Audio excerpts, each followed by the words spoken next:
अस्सलाम वालेकुम व्यूअर्स, कैसे हैं आप सब। उम्मीद है कि सब खैरियत से होंगे।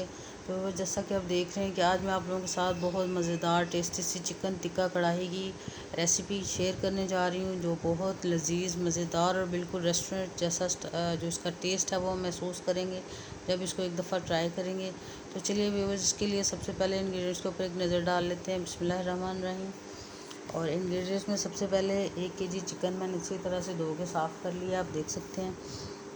और साथ ही ये 2 टेबलस्पून के बराबर मैंने लेमन जूस ले लिया है, 2 टेबलस्पून अदरक लहसुन का पेस्ट, 1 प्याली दही की और 3-4 टेबलस्पून के बराबर चिकन टिक्का मसाला मैंने ले लिया है। तो चलिए वो सबसे पहले हम अपने चिकन को मैरिनेट कर लेते हैं। और चिकन को मैरिनेट करने के लिए एक बाउल ले लिया मैंने, उसके अंदर इसको डाल लिया है।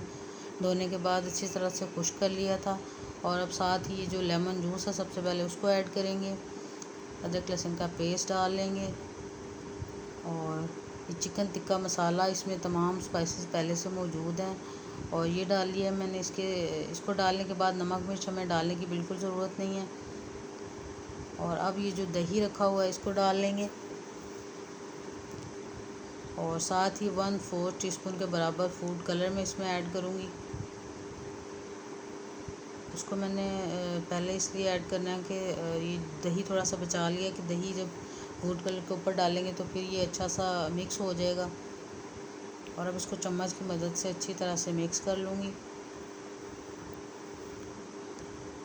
और अच्छी सी इसकी कोटिंग हो जाएगी इसके ऊपर, अच्छा सा हमने इसको मिक्स करना है। और कलर देखें आप, अभी से बहुत अच्छा सा इसका फूड कलर की वजह से कलर हो जाता है, इसको बिल्कुल आपने स्किप नहीं करना। और उसको अच्छा सा मिक्स करेंगे, बहुत ज़रूरी है इसको मिक्स करना। मसाला इसके ऊपर बिल्कुल अच्छी तरह से आ जाए। जो हमने अभी तमाम मसाले इसमें डाले हैं उसके साथ जिसको मैरिनेट करने जा रहे हैं।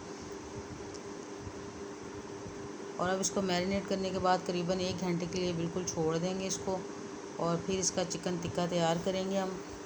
और दूसरी तरफ जो मसाले हमें चाहिए, जो हमने अपने दूसरा ग्रेवी से बनाने के लिए थोड़े से रखे हुए हैं, वो आपके सामने है।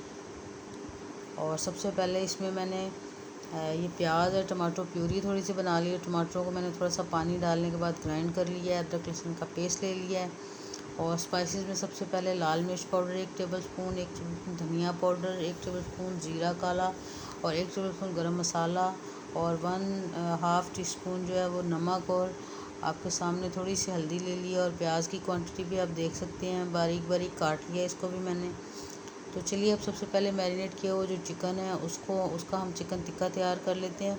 और उसके लिए थोड़ा सा मैंने अपने पैन को ग्रीस अप कर लिया, थोड़ा सा ऑयलिंग कर ली है उसकी। और अब तमाम मैरिनेट किया हुआ 1 घंटे के लिए मैंने इसको मैरिनेट कर लिया था, इसके अंदर डाल लूँगी। और करीबन इसको हमने 10-12 मिनट के लिए ढक्कन लगा के हल्की आंच के ऊपर एक साइड से कुक करना है। और फिर बाद में इसको दूसरी साइड से भी इसी तरह कुक करेंगे हम।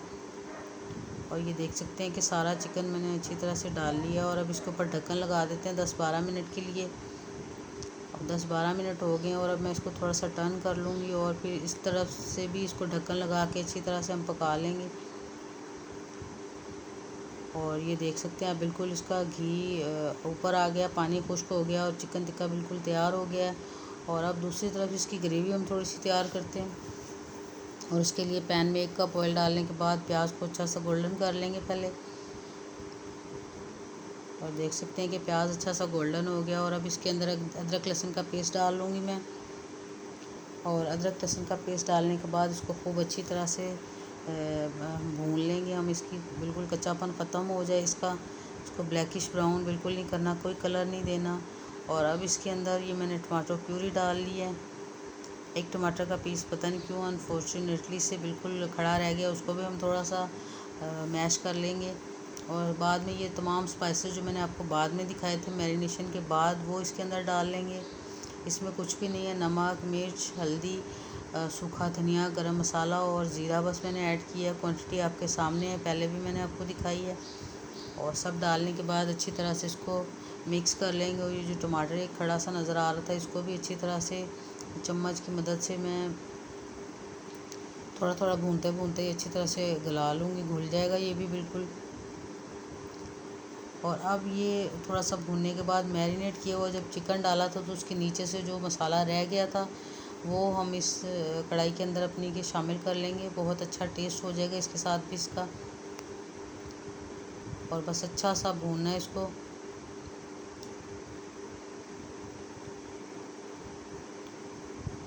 और मसाला अच्छा सा भुन गया। और अब व्यूअर्स, मैंने जो मैरिनेट किया हुआ चिकन तैयार किया था, उसको चिकन टिक्का तैयार किया था, उसको इसके अंदर बिल्कुल डाल लिया और हल्की आंच कर लिए चूल्हे की। बिल्कुल आंच तेज़ नहीं करनी अब हमने, क्योंकि इसमें पानी डाल के बिल्कुल हम इसको तैयार नहीं करेंगे, बल्कि इसको स्टीम के ऊपर तैयार करना है। और उसके लिए बिल्कुल हल्की आंच रखनी बहुत ज़रूरी है। और 10 मिनट के लिए बिल्कुल हल्की आंच के ऊपर मैंने इसको बना लिया और आप देख सकते हैं। और अब इसके ऊपर हाफ़ प्याली के बराबर फ्रेश क्रीम थी, मैंने तो होममेड इस्तेमाल की है। और अगर आप चाहें तो टेट्रा पैक की भी इस्तेमाल कर सकते हैं। और देख सकते हैं आप कितना अच्छा सा कलर आ रहा है इसका। 10 मिनट के लिए इसको मज़ीद मैंने पका लिया। और अब एक कोयला मैंने पहले से सुलगा के रखा हुआ था, उसको डाल लिया। और उसके ऊपर 2-3 कतरे बस ऑयल के डालें और अच्छी सी आप देख सकते हैं कि इसको कोयले का दम दे लिया मैंने 10 मिनट के लिए। और बहुत अच्छी सी खुशबू आ रही है इसकी वजह से इसके अंदर से। और अब थोड़ा सा धनिया डाल लिया, आप चाहें तो काट के भी डाल सकते हैं। मुझे तो कलर कम्बिनेशन की वजह से अच्छा लग रहा था तो मैंने ऐसे ही डाल लिया इसको। और अब बहुत मज़ेदार लजीज टेस्टी सा चिकन हैदराबादी टिक्का जो हमारा बिल्कुल तैयार है। और इसको मैं आपके सामने डिश आउट कर रही हूँ। और आप देख सकते हैं कितनी अच्छी सी फाइनल लुक आई है इसकी। और ये टेस्ट के लिहाज से इससे भी ज़्यादा मज़ेदार, खूबसूरत। और आप एक दफ़ा बस ट्राई करेंगे तो बस फिर हमेशा आप इसी को ट्राई करेंगे। उम्मीद है कि आपको रेसिपी अच्छी लगी होगी। और अगर आपको मेरी ये रेसिपी अच्छी लगे तो मेरे चैनल को सब्सक्राइब कीजिएगा, वीडियो को शेयर कीजिएगा। तो फिर मिलेंगे बस नई रेसिपी के साथ, तब तक के लिए अल्लाह हाफ़िज़।